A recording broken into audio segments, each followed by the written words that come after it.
ठीक है, थोड़ा सा हिस्ट्री के बारे में बात करते हैं। जैसे कि मैंने कहा कि इंडिया और पाकिस्तान कब इंडिपेंडेंट हुए थे? 1947 में। कैसे हुए थे ये पता ही है आपको, है ना? ब्रिटिश गवर्नमेंट ने एक एक्ट पास किया था, इंडियन इंडिपेंडेंस एक्ट ऑफ 1947। मतलब ब्रिटिश इंडिया का इंडिपेंडेंस हुआ 1947 में। And before that British government had already decided that they are going to leave India, वो जा रहे हैं। बट छोड़ने के पहले उनका ये लगता था कि हमारी रिस्पॉन्सिबिलिटी है कि हम इंडिया में एक एस्टेब्लिश्ड गवर्नमेंट बना के जाएं। अब आपको पता है कि उस समय बहुत सारे पॉलिटिकल पार्टीज काम कर रहे थे, जिसमें से दो प्रमुख पॉलिटिकल पार्टीज थे। One was Indian National Congress, जिसमें हमारे सारे फ्रीडम फाइटर्स आते हैं, या बोलना चाहिए जो जो नेता हैं जिन्होंने फ्यूचर देखा कि इंडिया फ्री और इंडिपेंडेंट हो सकता है। जवाहरलाल नेहरू, है ना, उनके पहले उनके पापा थे मोतीलाल नेहरू, जो महात्मा गांधी, इन सबका मेजर रोल है।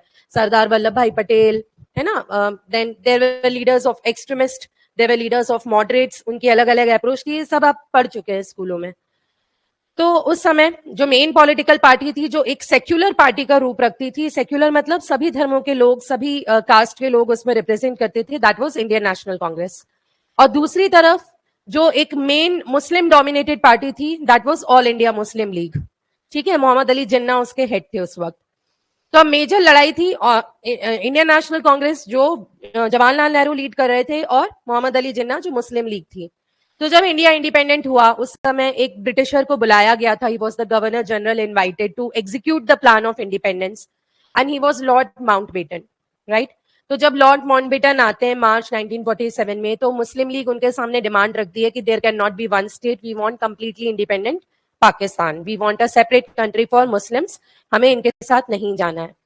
तो गांधी जी ने तो पहले अपोज किया इस आइडिया के लिए, but then again they thought कि आपस में ही लड़के खत्म हो जाएंगे ये लोग, इससे बेटर है let us divide these two nations, and based on religion the two countries were establish. अब इंडियन इंडिपेंडेंस एक्ट में ये बोला गया था, तीन चॉइसेस हैं। इंडिया में उस वक्त जितने भी क्षेत्र थे, जितने भी टेरिटरीज थे, I told you randomly there were around 562 territories, 562 provinces, province मतलब राज्य बोल लो आप। तो उनके पास तीन चॉइस दी गई कि या तो आप इंडिया ज्वाइन करिए, जो नया स्टेट हम बना रहे हैं इंडिया, या जो नया स्टेट हम बना रहे हैं पाकिस्तान, या आपके पास तीसरा चॉइस है कि you can opt to remain free, independent. You are not joining India, you are not joining Pakistan, you are trying to remain free. तो majority of the provinces they decided to join India, some of them decided to join Pakistan. जो Muslim majority areas थे, जहां पे Muslim population ज्यादा थी, वहां वो पाकिस्तान में जुड़ गए। नाउ कुछ ऐसे रिमेनिंग एरियाज थे, जैसे कि जम्मू एंड कश्मीर, भोपाल, हैदराबाद, जूनागढ़, ट्रेवेनकोर, बड़ौदा, इन लोगों ने डिसाइड किया, यहाँ के जो रूलर्स थे, they were all princely state. Princely states मतलब यहाँ पे इनका राजा था, ठीक है।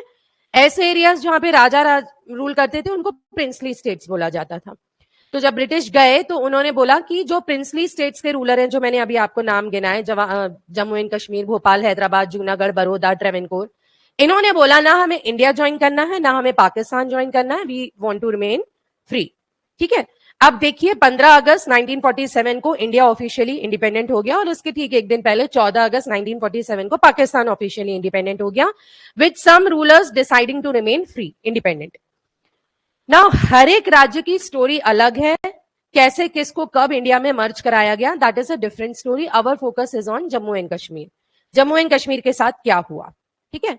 तो अब 15 अगस्त 1947 होता है, इंडिया इंडिपेंडेंट हो जाता है। जम्मू एंड कश्मीर के रूलर जो थे, राजा जो थे, वो हिंदू राजा थे, जिनका नाम था राजा हरि सिंह। क्या नाम था इनका? राजा हरि सिंह। अब इनका जो राज्य था जम्मू एंड कश्मीर, यहां पे मेजॉरिटी किसकी पॉपुलेशन थी? मुस्लिम पॉपुलेशन थी। भले ही राजा हिंदू है, लेकिन उसको पता है कि मेरी प्रजा जो है, मेजॉरिटी जो है, वो कौन सा धर्म मानती है?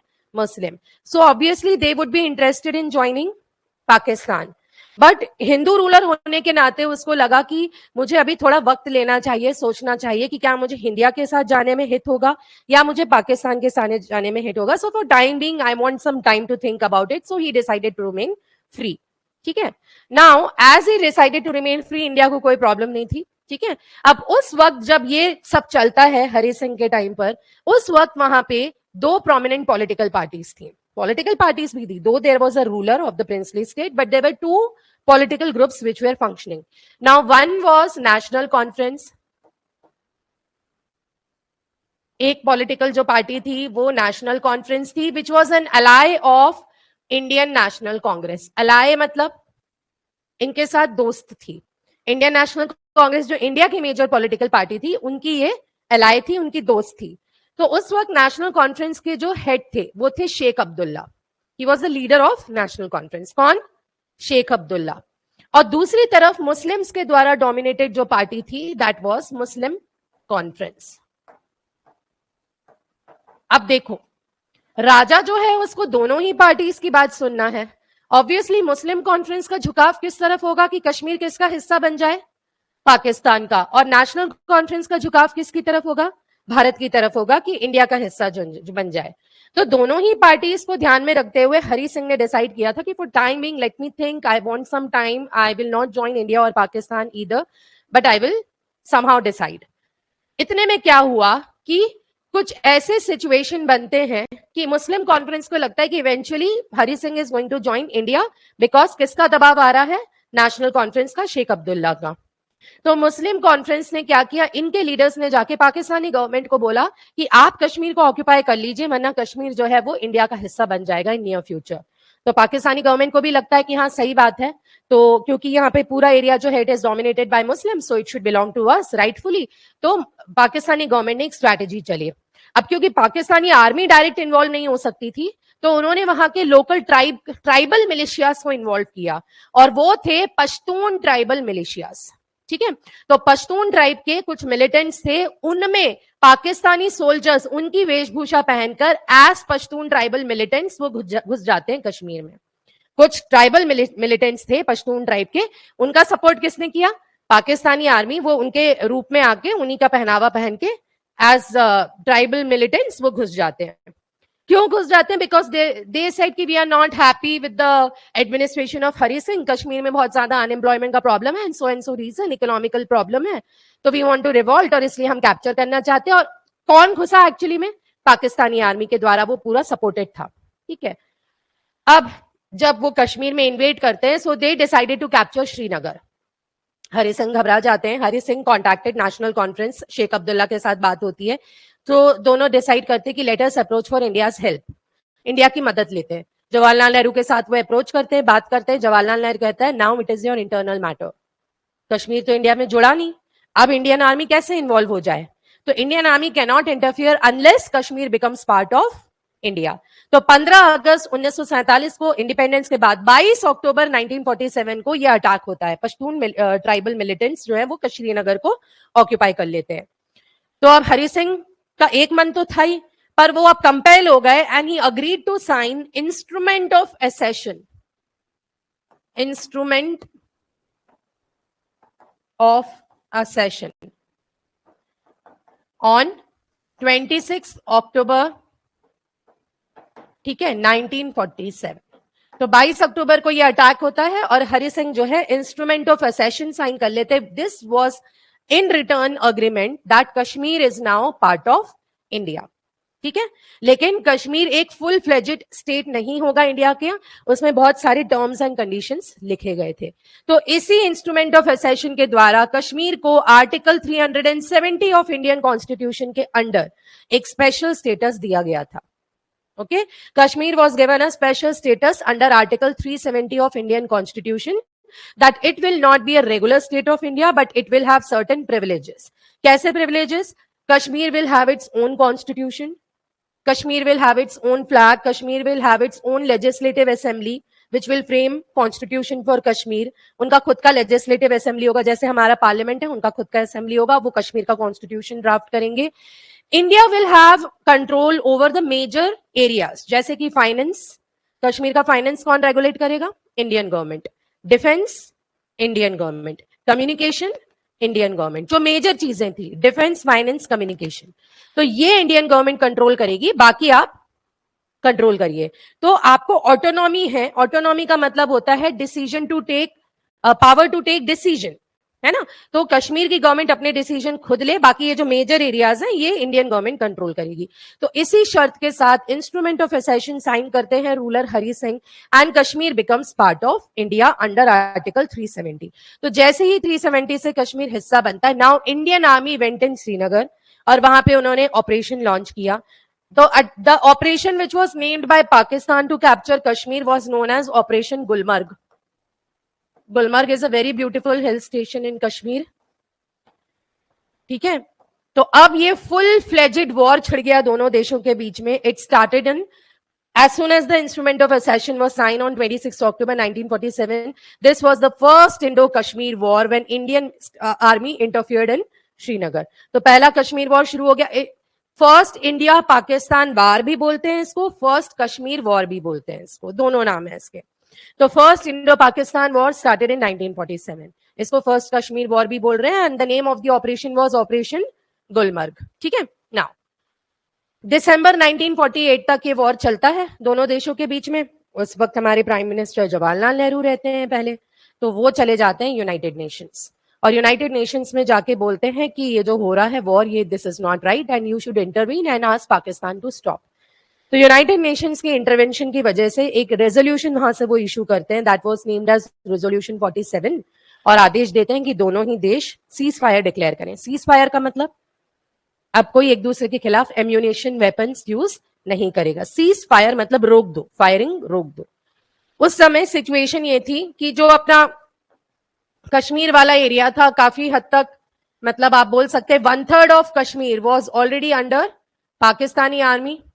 जो पीओके का करंट हिस्सा है अभी पाकिस्तान के कंट्रोल में, वो पूरा वो पूरा पाकिस्तान ले चुका था। ठीक है, तो 1 जनवरी 1949 को ऑफिशियली वॉर एंड होता है और कश्मीर का वो हिस्सा जहां पे वो डिसाइड करते हैं कि यहां से मान लो एक पॉइंट तक एलओसी बनी हुई है, this was named as line of control. ठीक है, दोनों ही आर्मी अपनी अपनी जगह सीज फायर रखेंगे। इंडियन आर्मी को बोला गया कि आप इस एरिया का लॉ एंड ऑर्डर मेंटेन करिए और पाकिस्तानी आर्मी भी अपने एरिया में स्टेटस को, मतलब जो जैसा है वहां रहे, वो मेंटेन हो गया। Now, because of the resolution of United nation के इंटरफेरेंस की वजह से पाकिस्तानी आर्मी यहां तक इतना हिस्सा कैप्चर कर लिए। ठीक है, अगर पाकिस्तानी आर्मी कैप्चर नहीं करते और ये वॉर चलता रहता तो हो सकता है ये पूरा ही रीजन इंडिया के कंट्रोल में होता, but since Pakistan has already occupied this part 1/3, now it is called as POK, Pakistan occupied Kashmir. और फर्स्ट इंडो पाकिस्तान वॉर की वजह से ही ये लाइन खींची थी, line of control. Line of control एक पहाड़ी तक है, इस पहाड़ी का नाम है NJ9842, क्योंकि इसके ऊपर पूरे पहाड़ है, वहां पे बॉर्डर ड्रॉ कर पाना इज नॉट पॉसिबल। ठीक है, सो ये पूरा बोल सकते हैं it is no man's land, किसी भी देश का वहां पे कंट्रोल नहीं है, लेकिन वहां पे भी स्कर्मिशेस होते रहते हैं। ठीक है, तो ये जो बॉर्डर ड्रॉ हो गई है आज भी यही चल रही है, इसी को लाइन ऑफ कंट्रोल कहते हैं। ये हिस्सा पाकिस्तान ऑक्यूपाइड कश्मीर कहलाता है। पाकिस्तान ऑक्यूपाइड कश्मीर के अंदर 2 ऑटोनॉमस एरियाज हैं। पाकिस्तानी गवर्नमेंट ने उन दोनों क्षेत्रों को ऑटोनॉमी दे रखी है, मतलब जैसे इंडिया ने कश्मीर को स्टेटस दिया था, पाकिस्तान की गवर्नमेंट ने उन दोनों स्टेट्स को स्टेटस दिया है। उसका नाम है जिलजिट बल्तिस्तान और दूसरा एरिया है आजाद कश्मीर। तो पीओके के अंदर ये दोनों एरियाज आते हैं, जिलजिट बल्तिस्तान एंड आजाद कश्मीर। तो आज का स्टेटस तो ये है। तो 1 जनवरी 1949 को सीज फायर डिक्लेयर होता है and the war comes to end. और अगर आपसे पूछा जाए कि कौन है अल्टीमेट विनर, तो that was India, because Kashmir का जो पाकिस्तान का जो इंटेंशन था कि पूरा कश्मीर ले लेंगे, कश्मीर का लिबरेशन हो जाएगा, that could not be achieved, but थोड़ा हिस्सा हम हार गए। 2/3 of Kashmir was left with India, 1/3 was taken by Pakistan. ठीक है, so this was the outcome of first Indo Pakistan war 1947 का। और कश्मीर जो है वो इंडिया का एक स्टेटस, मतलब एक स्पेशल स्टेट बन जाता है। अब पाकिस्तान शांति से तो बैठने वाला नहीं था कि आर्टिकल 370 पूरा अनकॉन्स्टिट्यूशनल है, आपने ऐसे कैसे कश्मीर को इंडिया का हिस्सा बना दिया, ये तो गलत है। आपके वहां का लोगों का रेफरेंडम होना था, लोग वोट करते कि उन्हें किस देश में जाना था। This was one of the condition of the instrument of accession, जो हरि सिंह ने बोला था कि वहां रेफरेंडम होगा, चुनाव होगा, लोग डिसाइड करेंगे कि उन्हें क्या करना है, इंडिया में मर्ज होना है कि पाकिस्तान में जाना है। तो पाकिस्तान इस चीज को हाईलाइट करता रहा। अब आपको पता है कि 1962 में इंडो चाइना वॉर हुआ, चाइना के साथ हमारे बैटल हुए, बिकॉज कश्मीर का जो ईस्टर्न साइड है वो चाइना ने कैप्चर कर लिया था, है ना, and India lost in that battle because China ने सीओ के, जिसको बोलते हैं चाइना ऑक्यूपाइड कश्मीर, वो चला गया। ठीक है, अब 65 आता है and again because Pakistan was already sitting like, उनको अटैक करना ही था दोबारा, क्योंकि यूएन की वजह से वो अभी तक चुप बैठे थे, उनको फिर से मौका मिलता है। तो 1965 में सेकेंड इंडो पाकिस्तान वॉर शुरू होता है।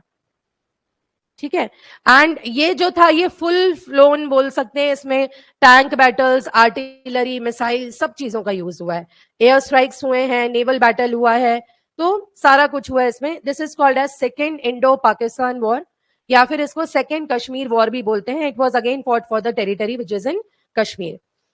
अभी ये जो बैटल है इसकी शुरुआत कश्मीर से नहीं होती है, गुजरात का एक हिस्सा है रण ऑफ कच्छ, वहां पे भी देखा गया कि कुछ पाकिस्तानी सोल्जर्स जो हैं वो इन्फिल्ट्रेट करने की कोशिश कर रहे हैं, वो एरिया हथियाने की कोशिश कर रहे हैं, राजस्थान बॉर्डर पे कुछ एरिया हथियाने की कोशिश कर रहे हैं। तो धीरे धीरे धीरे फाइटिंग शुरू होती है। एग्रीवेट तब होती है जब कश्मीर के ही एक हिस्से में जो वहां के अपने लोकल्स थे उनको पता चलता है कि यहाँ पे कश्मीरी जो मिलिटेंट्स हैं ये कश्मीरी लोकल्स का रूप लेके अंदर घुस आए हैं। तो अटैक शुरू होता है, मैंने कहा फुल ब्लोन वॉर था, टैंक बैटल्स, मिलिट्री, सबका इन्वॉल्वमेंट था। ठीक है, अब ये वॉर चलता है, finally this also comes to an end, because कितना लड़ेंगे। तो यूएसए इंटरवीन करता है, यूएसएसआर मतलब रशिया इंटरवीन करता है, और इस वॉर का जो एंड था that was known as Tashkent declaration. ये आपको पता होगा, नाम सुना होगा आपने। ताशकंद डिक्लेरेशन साइन किया गया था 1966 में ताशकंद में, जो कि उज्बेकिस्तान में आता है। उस वक्त इंडिया के जो प्राइम मिनिस्टर थे वो थे लाल बहादुर शास्त्री, वो जाते हैं, और पाकिस्तान के प्रेसिडेंट जाते हैं यूसुफ खान। तो इनके बीच में ये ताशकंद डिक्लेरेशन साइन होता है कि दोनों देश जो हैं वो अब शांति बनाए रखेंगे और शांति से समझौता करेंगे, कश्मीर इशू को लेकर आगे नहीं बढ़ेगी बात। तो that was signed in 1966। You can say again India was the winner in this thing, because बहुत सारे पाकिस्तानी सोल्जर्स को मारा गया था, उनका बहुत डैमेज हुआ था। तो दिस वॉज इंडिया, बोलना चाहिए कि उन्होंने क्लेम किया था कि वी वॉन, क्योंकि उनको ज्यादा डैमेज हुआ है। कैसे कैलकुलेट करोगे कि कौन जीता, जिसको ज्यादा डैमेज हुआ वही हारा। तो इसमें भी इंडिया ने क्लेम किया था कि वी आर विक्टोरियस, पाकिस्तान ने क्लेम किया था कि दे आर विक्टोरियस, दोनों ही देशों ने अपना अपना क्लेम किया था। ठीक है, तो ये वॉर एंड हो गया, ताशकंद डिक्लेरेशन। नाउ थर्ड आपको पता है, बताइए थर्ड वॉर कब स्टार्ट होता है?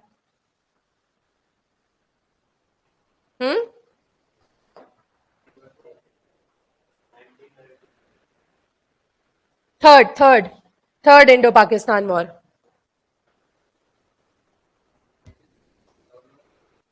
अच्छा ये देखो 1971 लिखा ना मैंने, हाँ, मान लो ये बीच में इंडिया है पूरा। ठीक है, जब पाकिस्तान बना था तो आपको पता था ना कि दो हिस्से थे पाकिस्तान के, one was east Pakistan, one was west Pakistan. You knew this? when Pakistan became independent, it had two territories, one on the eastern side which was called as East Pakistan, one was the mainland state which was called as West Pakistan. जो government थी पाकिस्तान की वो यहां से operate कर रही थी, और यहाँ पे उन्होंने अपने कुछ गवर्नर मतलब जनरल्स, मिलिट्री कमांडर्स, ये सब अपॉइंट कर रखे थे। Now this area was mainly dominated by Bengali speaking population, and this area was dominated by Urdu speaking population. बाद में, ठीक है, मिलिट्री तो थी उनकी, पर उन्होंने अपने कुछ जनरल्स वगैरह अपॉइंट कर रखे थे ना, गवर्नमेंट ऑपरेट कर रही थी वेस्टर्न साइड से, अब ईस्टर्न साइड को कंट्रोल करके रखना, क्योंकि बीच में तो इंडिया बैठा हुआ है, तो दिस वाज वेरी डिफिकल्ट। तो लीडर्स जो थे, political leaders, they were not having a very strong grip on the eastern Pakistan. Moreover since 1948 only, independence के एक साल बाद से ही, people in east Pakistan were not feeling content and happy. Why? Because they were, as I told you, they were mainly Bengali speaking population, and they were feeling that we are undermined by the Urdu speaking population. The Urdu speaking military commanders हैं वो Bengali speaking को ना ही उनका culture का respect कर रहे हैं, ना ही उनका स्टेटस का रिस्पेक्ट कर रहे हैं। तो उनकी डिमांड हो गई 1948 से कि बंगाली को भी वही दर्जा मिला जाए जो उर्दू को है।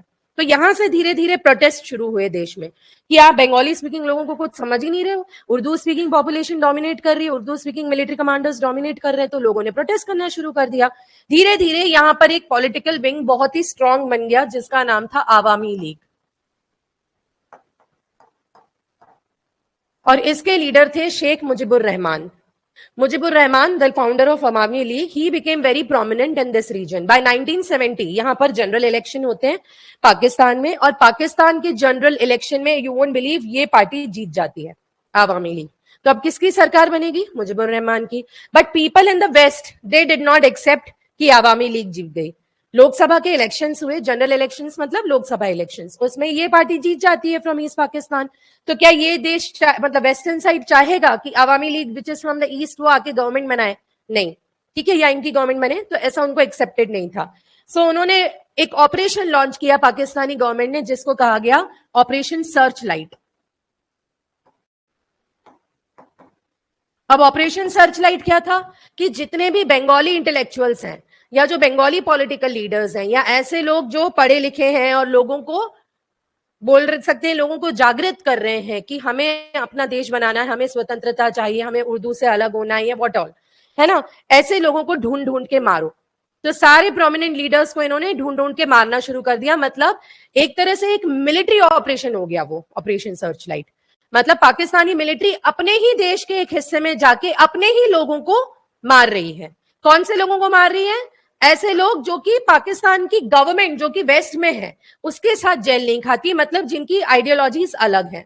सो दिस वाज अ मास्केयर, आप इसको एक मास्केयर या जीनोसाइड बोल सकते हैं कि लोगों को मारना, निर्दोष लोगों को बल्क में मारना।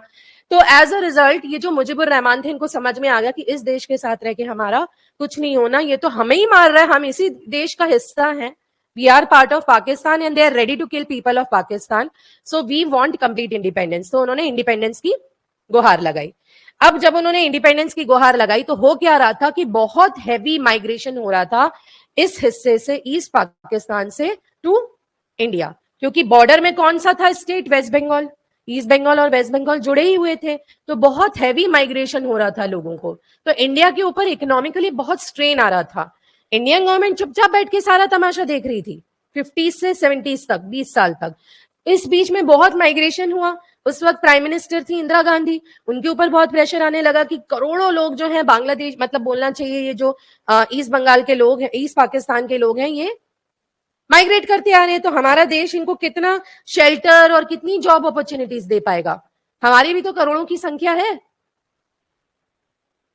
तो as a result what happen, Indian government finally बोलती है कि मैं कुछ इंटरनेशनल प्रेशर बनाने की कोशिश करती हूँ। तो पाकिस्तान पे वो इंटरनेशनल प्रेशर बनाने की कोशिश करते हैं। तो पाकिस्तान को क्या लगता है कि ये जो आवामी लीग है इन्होंने भी अपनी एक आर्मी तैयार करी थी। इनकी आर्मी का नाम था बांग्लादेश लिबरेशन आर्मी, या फिर हिंदी में मुक्ति वाहिनी। तो पाकिस्तान की जो वेस्ट में गवर्नमेंट बैठी है उनको ऐसा लगता है कि आवामी लीग की या मुक्ति वाहिनी की मदद कौन कर रहा है? इनकी आर्मी का नाम क्या था? मुक्ति वाहिनी, जो क्या चाह रहे थे? Liberation of Bangladesh, liberation of east Bengal. तो ये सोचते हैं वेस्ट वाले गवर्नमेंट कि इंडिया इनको आर्म्स एंड वेपन्स सप्लाई कर रही है, तभी तो इनके पास वेपन्स आए हैं, तभी तो ये लोग लड़ने के लिए तैयार हो गए with military commanders, with Pakistani army. तो जैसे ही ये इंडिया की वेस्टर्न बॉर्डर पे यहाँ पे अटैक करना शुरू कर देती है, अच्छा आप ईस्ट पाकिस्तान की मदद कर रहे हो, तो West Pakistan started attacking India on the western borders, and that is how India entered into Bangladesh Liberation War। 3 दिसंबर 1971 को इंडिया की एंट्री होती है, official entry, and third India Pakistan war started. ठीक है, और 13 ही दिन के अंदर 16 दिसंबर 1971 को ये सारे घुटने पे आ जाते हैं। ईस्ट पाकिस्तान में जो पाकिस्तानी आर्मी होती है वो सरेंडर कर देते हैं, और एक अग्रीमेंट उनके बीच में साइन होता है, एंड उस अग्रीमेंट के थ्रू डिसाइड होता है कि बांग्लादेश को आजादी मिल चुकी है, बांग्लादेश लिबरेट हो चुका है। ठीक है, पाकिस्तानी आर्मी वहां पे सरेंडर करती है, और वो किसकी विजय होती है? इंडियन आर्मी की वहां पे जीत हो जाती है, बिकॉज इंडियन आर्मी वो सपोर्टिंग मुक्ति वाहिनी, और पाकिस्तान वहां पे सरेंडर कर देता है। तो अब ये जो वेस्ट में बैठा था पाकिस्तान, ये अपनी हार मान लेता है, सरेंडर कर देता है, एक अग्रीमेंट वहां पे ऑफिशियली साइन हो जाता है। उसके बाद आता है बहुत ही कंट्रोवर्शियल शिमला अग्रीमेंट ऑफ 1972। नाम सुना है?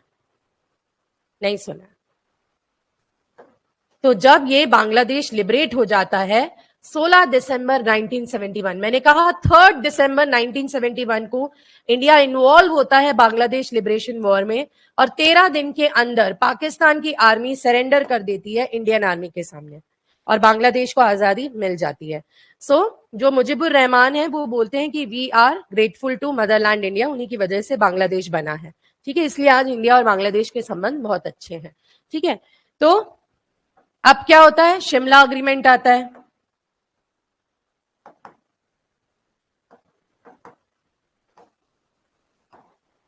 ये साइन हुआ था 1972 में। उस वक्त हमारी प्राइम मिनिस्टर होती हैं इंदिरा गांधी, और पाकिस्तान के जो प्रेसिडेंट होते हैं, नेम आई एम मिसिंग, ठीक है, नेम एक बार चेक करना, उनके बीच में ये अग्रीमेंट होता है। और बांग्लादेश वॉर में क्या हुआ था, इंडियन आर्मी ने लगभग 1/3 पाकिस्तानी आर्मी को कैप्चर कर लिया था। इमेजिन, उनकी पूरी आर्मी का 1/3 हिस्सा हमने प्रिजनर ऑफ वॉर बना लिया था। तो शिमला एग्रीमेंट के तहत इंदिरा गांधी उन सारे प्रिजनर्स को रिटर्न कर देती हैं, एक समझौता करती हैं कि अब दोनों देश लड़ेंगे नहीं, आपस में बातचीत करके मैटर्स को सॉल्व करेंगे। So she decided to return all the prisoners of war, which was criticised by many other political parties in India that this was not a smart move at all. Pakistan की बहुत बड़ी हार थी, आपने क्यों लौटाए उनके प्रिजनर्स। तो हालांकि जो भी रीजंस रहे हों, उस वक्त उनको जो सही लगा, शिमला अग्रीमेंट में ये समझौता होता है। ठीक है, अब काफी सालों तक दोनों देश शांत हो जाते हैं, है ना, कोई इन्फिल्ट्रेशन नहीं होता। 70s चले गए, 80s चले गए, अब आती है 90s, है ना। अब लास्ट में दोबारा क्यों हुआ 1999 में कारगिल वॉर, छोटे स्कर्मिशेस तो हो ही रहे थे, पाकिस्तान शांति से तो नहीं बैठ रहा था। 98 में न्यूक्लियर टेस्ट हुए थे, आपको पता है, पोखरण, इंडिया ने पोखरण न्यूक्लियर टेस्ट किया था, है ना, पाकिस्तान ने भी अपना न्यूक्लियर टेस्ट किया। तो इससे दोनों देशों के बीच में सिचुएशन थोड़ी टेंस हो जाती है। 1999 में कश्मीर का दोबारा से एक हिस्सा कारगिल, इसको टारगेट करती है पाकिस्तान की आर्मी। लोकल्स के भेज में यहाँ पे घुस जाती हैं, तो सिविलियंस जो थे, लोकल लोग तो जो थे कश्मीर के, वो रिपोर्ट करते हैं इंडियन आर्मी को जाके कि यहाँ पर पाकिस्तानी सोल्जर्स जो हैं वो भेज बदल के घुस गए हैं। तब इंडियन आर्मी वहां पे चेक पोस्ट वगैरह बनाती है, पोस्ट पे जो सोल्जर्स अपॉइंट करती है। तो ये तो हमें नहीं पता था कि कब से घुस रहे हैं और किस लिए घुस रहे हैं। अच्छा, इसके पहले एक छोटी सी चीज और हुई थी 1999 फैब में, फैब की बात है ये। हमारे उस वक्त प्राइम मिनिस्टर थे अटल बिहारी वाजपेयी और पाकिस्तान के प्राइम मिनिस्टर थे नवाज शरीफ। तो नवाज शरीफ और अटल बिहारी वाजपेयी के बीच में फरवरी 1999 में एक लाहौर डिक्लेरेशन होता है। ऐसे ही ऑफिशियल विजिट पे जाते हैं प्रधानमंत्री और लाहौर में जाके एक अग्रीमेंट साइन करते हैं कि अब दोनों देश बड़े ही मित्रता से रहेंगे, कोई इनके बीच में लड़ाई नहीं होगी। सो एक फ्रेंडली अग्रीमेंट वो करके आते हैं, डिक्लेरेशन साइन करके आते हैं, which was not liked by Pakistani military. Nawaz Sharif ने वो अग्रीमेंट साइन किया, वो गवर्नमेंट है, लेकिन पाकिस्तान के जो मिलिट्री जनरल्स थे उनको ये चीज रास नहीं आई कि अच्छा, हमने 3 बार की जो हार का बदला लेना है वो कैसे लेंगे, लाहौर डिक्लेरेशन को हम सक्सेसफुल नहीं होने देंगे। तो बिना नवाज शरीफ के इंफॉर्मेशन के मिलिट्री ने अपनी तैयारी अलग से ही शुरू कर दी थी। ठीक है, अपना एक पूरा ट्रेनिंग कैंप चलाया और धीरे धीरे उन्होंने सोल्जर्स को घुसा दिया था इंडियन बॉर्डर्स के अंदर, कारगिल का जो मैं हिस्सा बता रही हूँ वहां पर। So this whole operation was planned by Pakistani military. ऐसा बोलते हैं कि उसमें नवाज शरीफ का हाथ नहीं था, बिकॉज लाहौर डिक्लेरेशन तो साइन हो गया था अटल बिहारी वाजपेयी के साथ। अब क्या होता है कि जब इंडियन सोल्जर्स को पता चलता है कि यहाँ पर कुछ घुसे हुए लोग, वो चेक पोस्ट वगैरह बनाते हैं, ऑपरेट करते हैं, इतने में ही कुछ इंडियन सोल्जर्स को अगवा कर लिया जाता है और उनको भयानक टॉर्चर किया जाता है। 1 हफ्ता 10 दिन टॉर्चर करने के बाद हमारी गवर्नमेंट फुल फ्लेजेड ऑपरेशन विजय लॉन्च करती है। आपको पता है कारगिल का जो ऑपरेशन था, दैट वाज ऑपरेशन विजय। बहुत मुश्किलों से, because it is a mountainous region, hilly region, temperature भी बहुत नेगेटिव में जाता है, तो बड़ी मुश्किल से लड़ाई वड़ाई करने के बाद 14 जुलाई 1999 it started in may, war started in may, official war, और जुलाई आते आते इंडियन सोल्जर्स ने उनको हरा दिया था, काफी पीछे धकेल दिया था और टाइगर हिल तक कैप्चर करके हमने अपना बोलना चाहिए कि इंडियन आर्मी वॉन। ठीक है, तो 14 जुलाई को अटल बिहारी वाजपेयी ने अनाउंस किया था कि India has officially won operation Vijay और हम जीत गए 4th वॉर। तो चारों वॉर की ये हिस्ट्री है ना। 1947 में आपको ऑपरेशन से याद रखना, ऑपरेशन गुलमर्ग था। फिर सेकेंड 1965 को ऑपरेशन जिब्राल्टर था, नाम मैंने नहीं बताया। फिर थर्ड वॉर जो हुआ बांग्लादेश के लिबरेशन के लिए, वो ऑपरेशन सर्च लाइट था। और चौथा जो था वो ऑपरेशन विजय था। तो these were the full large scale war spot between India and Pakistan. और आप समझते आ रहे दोनों देशों के रिलेशंस बड़े स्ट्रेनस हैं, बड़े ही खट्टे हो गए हैं, क्योंकि कंटिन्यूसली वो अटैक करे जा रहे हैं, तो हमको भी अभी रिटेलिएट करना है। तो स्टॉक मार्केट में या इकोनॉमी पे देखें इसका क्या असर है, तो इंडिया पे कोई खास असर नहीं आया, बट पाकिस्तानी शेयर मार्केट बहुत तेजी से नीचे गिरा है। पाकिस्तान की इमेज वैसे भी अच्छी नहीं है। सारे दुनिया भर के कंट्रीज जानते हैं कि Pakistan is known to train militant camps. वो फंडिंग करता है, टेरर फाइनेंसिंग करता है, बड़े बड़े ऑर्गेनाइजेशंस जैसे जाइश ए मोहम्मद, लश्कर ए ताइबा, ये सब वहीं ऑपरेट करते हैं, उनके वहीं बेसिस हैं। अमेरिका भी इस बात से अच्छी तरह से जानता है, क्योंकि अमेरिका के ट्विन टावर्स पे जिन्होंने अटैक किया था वो भी वहीं मिले थे, उसामा बिन लादेन, एबटाबाद में, है ना। तो सबको पता है कि पाकिस्तान की इमेज क्या है। तो world overall is supporting India. जितने भी बड़े ग्रुप्स का देखें हम, European Union, ASEAN, they all are coming in support of India.